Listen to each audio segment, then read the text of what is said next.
I didn't have straight A's. I didn't have great test scores, and I definitely did not play a varsity sport. But I still got 2 full-ride college scholarships that equaled over $50,000. So if you want to know how I did it, please keep watching.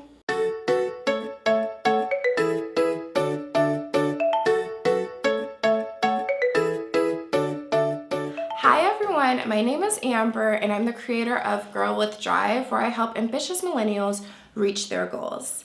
So in this video today, I'm going to give you my top 5 tips of how I got college scholarships. And this is applicable to upcoming high school graduates as well as current college students.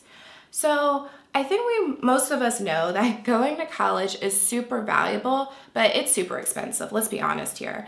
And when I graduated high school, I really just did not want to be bogged down with a bunch of student loans. And my mom could not afford to send me to college on her paycheck. So, I had to think of creative ways to pay for college. And I was a good student, but I wasn't going to get the Gates scholarship. So this is what I did, and I really hope that it can help you. So number 1, I went to community college. Now, I really did not want to go to community college at first. I thought I worked so hard during high school that I feel like I deserved to go to a 4-year college. But, my mom really did convince me to, check out community college. And I didn't realize that there was so many scholarships at community college. I ended up getting a full ride scholarship, which covered my full tuition for the entire length of my associate's degree, which was 2 years.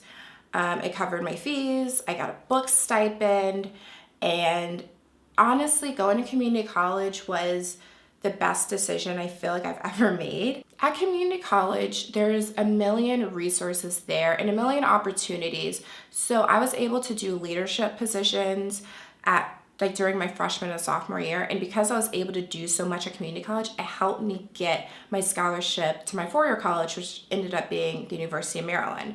So I don't think when I watch scholarship videos, a lot of people don't talk about going to community college, but I really think there's so many free resources there. And to get an associate's degree for free, that's amazing. So I would really encourage you to check out your local community college. Number 2, you have to write a bomb essay. So the essay portion of your scholarship application is a chance for you to tell the scholarship committee why you're a good fit, how it will help you, and how you will also benefit them. So how do you write this bomb essay? So the first thing you have to do is do a lot of research on the actual scholarship that you're applying for.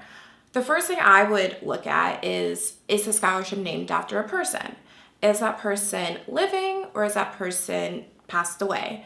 And the scholarship that I got, for example, to community college was named after a couple, and they did pass away, and I did just some research on them, and it said their legacy was about helping young people with a strong work ethic. So my essay, I tailored it towards my work ethic, and I had a bunch of odd jobs in my senior year of high school. I was a clown, I was a party host, I dressed up as an elf for the holidays, I did a bunch of things to pay for prom and graduation and stuff. And I spoke about how I didn't love my jobs, but it really taught me how to have a stronger work ethic. So that's how I tailored my essay. And then other essays could be about, your demographic or about your career or your major of interest. So kind of tailor your resume towards that, but in a really concise way.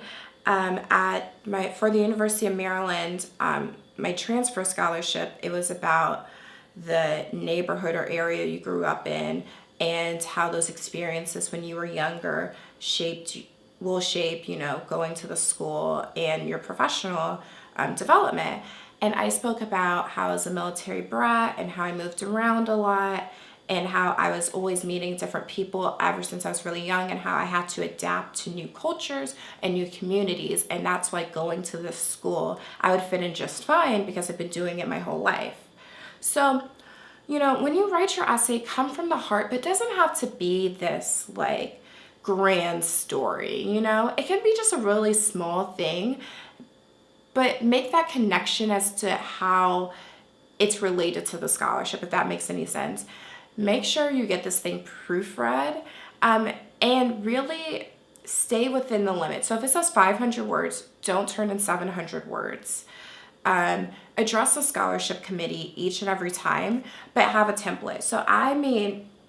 So during my senior year of high school and during my sophomore year of college, so when I was trying to transfer, I had like 3 different types of essays that I would recycle through, but they were like templates. So I would always customize them depending on what scholarship I was applying for. Number 3, join honor societies and take advanced courses. So not only does this look amazing on your resume, but it shows that you're not content with just doing the bare minimum. In high school, I was part of the National Honor Society and the Thespian Honor Society, which is like the theater honor society for students. And then in college, I was part of Phi Beta Kappa, which is like the National Community College Honor Society. And all of those things significantly helped me get scholarships. When I was applying for my 4-year scholarship, 80% of the applicants were in Phi Beta Kappa, who got it, who got the scholarship in years past. So it only looked good for me to be in it too. Taking advanced courses like honors courses, AP classes, IB classes, like depending on what your high school offers, it does wonders for you. So like I personally took AP classes not to get the college credit, but just to boost my GPA. And because AP classes are weighted like higher. So I was like fine if I got a B in a class because I was like, it's like an A, gonna help my GPA. So I would really consider doing that and in college, if you were going for scholarships, I'm gonna talk about this a little later about how to get smaller scholarships, but taking those honors courses, your whole schedule doesn't have to be full of honors courses. Do what you can, but take a couple a semester because it really shows that you're going the extra mile and that you're not content with just being mediocre, right? My 4th tip would be to get amazing recommendation letters. So a really good recommendation letter can definitely put you over the top, especially if there's a large pool of applicants applying for the same scholarship.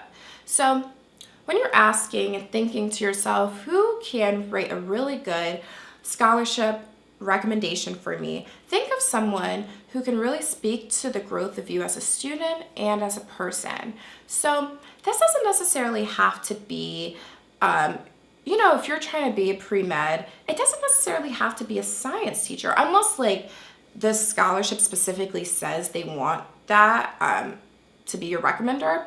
But for me, I remember I asked my literary writing teacher, I asked my newspaper editor, I asked my history teacher, I asked like so many different types of people. My guidance counselor wrote one for me. I just had a wide range, and I think I asked like 5 people because I wanted to have options. My top tips would be after you find the perfect people that can write your recommendation letter for you, approach them really kindly. And this can be through an email, and you say, hey, I'm applying for college scholarships. Could you please write me a recommendation letter? Send them your resume. And then, give them some bullet points that you may want added. So you could be like, remember a couple years ago when I did that National History Day project and it got to the semifinals? I'd really appreciate if you maybe mentioned it. So give them like talking points. And I don't think it hurts to do that at all because people do forget. And also give them a very firm deadline of when you need it by. But I'll give them, I would say, at least 3 or 4 weeks if possible to write this. Another tip would be make sure the person who's writing your recommendation letter is a responsible person. So I don't mean this in a shady way or anything, but if you have a professor who never met deadlines, never gave you your work back on time, was always really frazzled, maybe that's not the best person for you to ask to write your recommendation letter because you don't want to be stressed out and like hunting them down to get this recommendation letter. My 5th tip would be to apply to small scholarships. So in addition to getting my community college scholarship and my transfer scholarship to my 4-year university, I did get some small scholarships, and I truly believe I got them because no one else applied for them. One of them was a humanities scholarship, which meant that I I had to have like a certain number of humanities courses, and it was like, I think like philosophy, English, political science. I have like a mix of courses that I passed, and I think I had to have 7.